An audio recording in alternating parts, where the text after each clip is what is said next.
Hey guys, this is Shraddha Tiwari and welcome back to Tiwari English classes.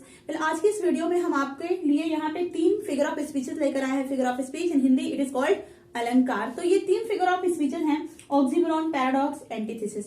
और इन तीनों को एक साथ में रखने का ना मेरा कुछ मोटिव है इसके पीछे, और वो मोटिव क्या है कि कुछ ना कुछ तो इनमें है जो एक दूसरे से क्या है, सिमिलर है। अब वो ऐसी क्या चीजें हैं जो इनसे सिमिलरिटी है, मतलब सिमिलरिटी रखती हैं, वो हम आपको अभी बताएंगे। और ये जो फिगर ऑफ स्पीचेस है ना, वो आपके लिए बहुत एग्जाम पॉइंट ऑफ व्यू से आपके लिए बहुत ज्यादा इंपॉर्टेंट है।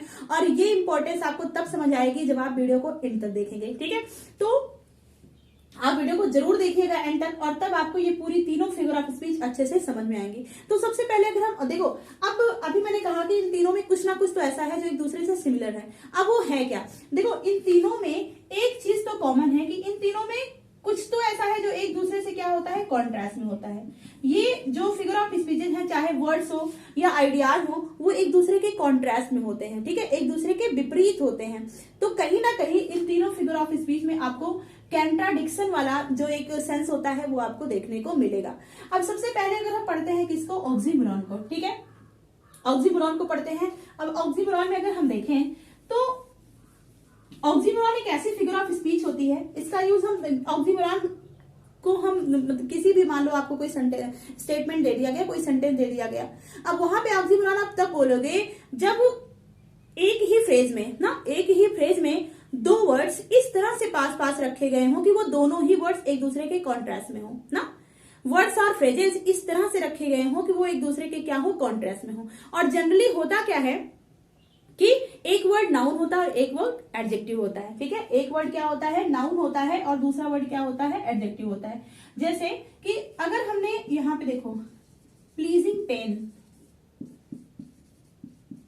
पेन, ये हमारा क्या है, एक फ्रेज है। फ्रेज मतलब ग्रुप ऑफ वर्ड्स। तो इस सेंटेंस को अगर मान लो मैं पूरी एक लाइन लिख रही हूं कि I was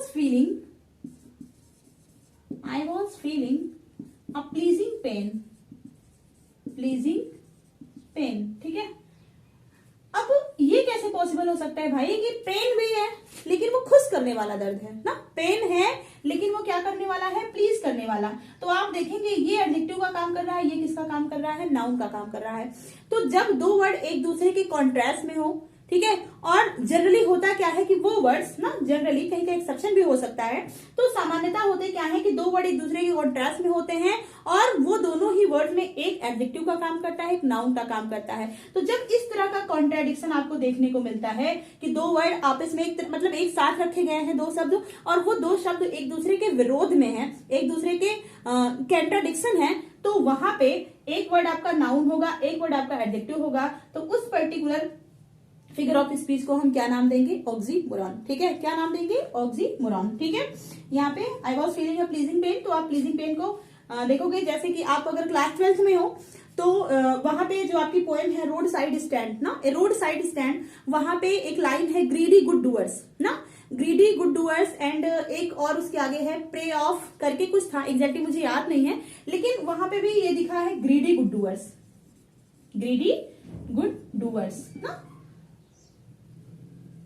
greedy good doors. अब गुड डूअर्स मतलब one who performs good activities या वन हु डज गुड। ठीक है, तो जो अच्छा काम करने वाला है, लालची है। तो ये कैसे पॉसिबल है भाई, अगर कोई गुड डूअर है तो वो ग्रीडी कैसे होगा? तो यहाँ पे 2 वर्ड एक दूसरे के कॉन्ट्राडिक्टरी हैं, एक आपका नाउन है और एक आपका एडजेक्टिव है। तो जब नाउन और एडजेक्टिव, इस तरह के जो वर्ड्स हैं, नाउन एंड एडजेक्टिव हो, उन दोनों में से एक वर्ड नाउन हो, एक वर्ड एडजेक्टिव हो, और दोनों एक दूसरे के कॉन्ट्रास्ट में हो, तो उस पर्टिकुलर फिगर ऑफ स्पीच को हम क्या बोलेंगे, ऑक्सीमोरॉन।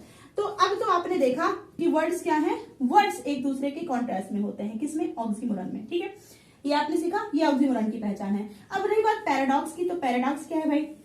देखो, पैराडॉक्स में ऑक्सीमोरॉन में तो आप क्या देखे हैं कि 2 शब्द इस तरह से एक दूसरे के आसपास रखे जाते हैं कि वो एक दूसरे के कॉन्ट्राडिक्टरी होते हैं, ठीक है, विरोध में होते हैं। अब पैराडॉक्स एक ऐसी फिगर ऑफ स्पीच है जिसमें आप मतलब आपके सामने एक सेंटेंस प्रेजेंट किया जाएगा, और उस सेंटेंस में ऐसी बातें कही जाएंगी कि जो एकदम अपोजिट है ना, उस सेंटेंस में ऐसी चीजें प्रेजेंट की जाएंगी कि जो एक दूसरे के अपोजिट होती हैं, लेकिन फिर भी वो ट्रुथ होता है। पैराडॉक्स में जो स्टेटमेंट होगा वो उसमें कुछ ना कुछ बातें एक दूसरे के कॉन्ट्रास्ट में होगी, लेकिन वो बातें क्या होती हैं, सच होती हैं। तो उस फिगर ऑफ स्पीच को हम क्या कहते हैं, पैराडॉक्स। जैसे यहाँ पे देखो हमने क्या लिखा पैराडॉक्स में, child is the father of man, child is the father of man, ठीक है, child is the father of man. अब अगर आप यहाँ पे हमने चाइल्ड लिखा है और यहाँ पे हमने फादर ऑफ मैन लिखा है, तो एक तो बच्चा है, अब बच्चा फादर ऑफ मैन कैसे हो सकता है, ठीक है, हमने क्या कहा कि child is the father of man, बच्चा क्या है, एक इंसान का, एक मैन का क्या है, फादर है, तो ये जो बच्चा है वो फादर कैसे हो सकता है। लेकिन ये बात सही है कि जब बच्चा बड़ा होता है, बच्चा ही है जो बड़ा होकर क्या बनता है, किसी का फादर बनता है। तो जब इस तरह के आइडियाज हो, कंट्राडिक्टरी आइडियाज होते हैं, लेकिन वो आइडियाज क्या होते हैं, ट्रुथ होते हैं, तो उस जगह पे हम उस फिगर ऑफ स्पीच को कौन सी फिगर ऑफ स्पीच बोलते हैं, पैराडॉक्स।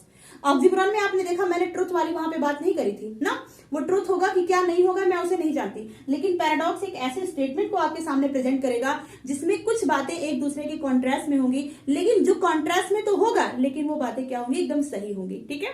तो उस समय जो हम फिगर ऑफ स्पीच यूज करेंगे वो कौन सी होगी, पैराडॉक्स। अब नेक्स्ट आता है एंटीथेसिस।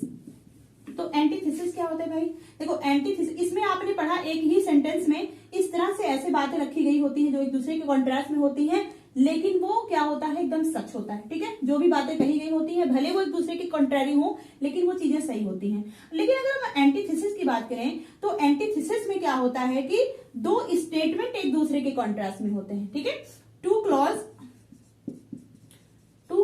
और टू स्टेटमेंट्स किसमें दिए गए होते हैं आपके, टू क्लॉज और टू स्टेटमेंट्स एंटीथेसिस में। आपने इसमें देखा कि दो वर्ड्स ना, दो वर्ड्स, इसमें क्या था, टू वर्ड्स, और इसमें क्या था आपका, एक सेंटेंस में ऐसी बातें ना, एक ही सेंटेंस में ऐसी बातें रखी गई हो जो एक दूसरे के कॉन्ट्रास्ट में है। यहाँ पे भी एक सेंटेंस था, एक ही सेंटेंस में दो वर्ड आएंगे, इसमें भी एक सेंटेंस है, लेकिन एंटीथेसिस बनाने के लिए हमें टू क्लॉज या टू स्टेटमेंट्स की जरूरत पड़ती है, और वो जो क्लॉज या स्टेटमेंट होते हैं वो एक दूसरे के विपरीत में होते हैं। जैसे एक टी.एस. एलियट की बड़ी अच्छी लाइन है, यहाँ पे हमने लिखा है, in my beginning is my end. नहीं, in my beginning is my end नहीं होगा, सॉरी, चार्ल्स डिकेंस की लाइन है, it is the worst of the day, it is the best of the day.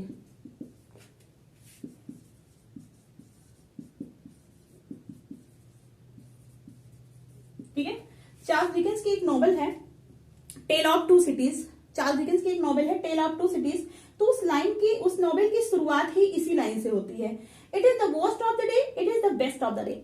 अब देखिए दो स्टेटमेंट हैं, एक ये वाला है, एक ये है, एक ये है, एक ये क्लॉज है, दूसरी ये क्लॉज है, और ये दोनों ही क्लॉज एक दूसरे के कॉन्ट्रास्ट में है। पहली चीज तो कहा जा रहा है it is the worst of the day ना, ये सबसे गंदा दिन होता है, और दूसरे में कहा जा रहा है it is the best of the day, यहाँ पे वर्स्ट यहाँ पे बेस्ट, तो ये दोनों ही जो आपकी क्लॉज है वो एक दूसरे से क्या है, कंट्राडिक्शन क्रिएट कर रही हैं। तो यहाँ पे जब दो क्लॉज या दो स्टेटमेंट एक दूसरे के कॉन्ट्राडिक्शन में हो तो वहां पे कौन सी फिगर ऑफ स्पीच होती है, एंटीथेसिस। जब एक ही स्टेटमेंट पे इस तरह शब्दों को रखा गया हो कि कुछ बातें एक दूसरे के अगेंस्ट में हैं लेकिन वो चीजें सही हैं, तो वहां पे पैराडॉक्स होता है। और ऑक्सीमोरॉन में क्या होता है, वर्ड और फ्रेजेस जब एक दूसरे के कॉन्ट्रास्ट में होते हैं तो वहां पे कौन सी फिगर ऑफ स्पीच होती है, ऑक्सीमोरॉन। और ऑक्सीमोरॉन में मोस्टली जो वर्ड्स होते हैं उनमें से एक नाउन होगा, दूसरा क्या होता है, एडजेक्टिव होगा। तो आई होप आपको और इन तीनों फिगर ऑफ स्पीच में किसी भी प्रकार की कोई कंफ्यूजन नहीं होगी। तो वैसे तो हम वीडियोस बनाते रहेंगे किस पे, फिगर ऑफ स्पीचेस में। बाकी अगर इसके अलावा किसी और फिगर ऑफ स्पीच में आपको प्रॉब्लम है तो आप हमें कमेंट सेक्शन में जरूर पिन कर सकते हो। एंड हाँ, don't forget to like share and subscribe my channel.